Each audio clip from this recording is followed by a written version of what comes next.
2003 Dodge Grand Caravan. The blower only works on high speed, no low speeds. What you want to do is you want to replace the resistor, the blower resistor. So you need to pull the glove box out. So you need to get everything out of the glove box, and you push these little tabs in, get them away from that side, and same thing on this side. Get them sort of looking like that. So now you can pull the glove box down and let it hang. And right here is the blower resistor.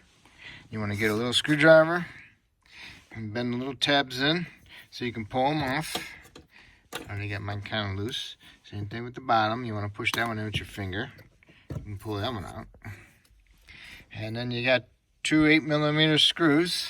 So you want to get a nut driver and remove those two. And those are 8mm. One here and one here. Take them screws out and then you can just pull it right out.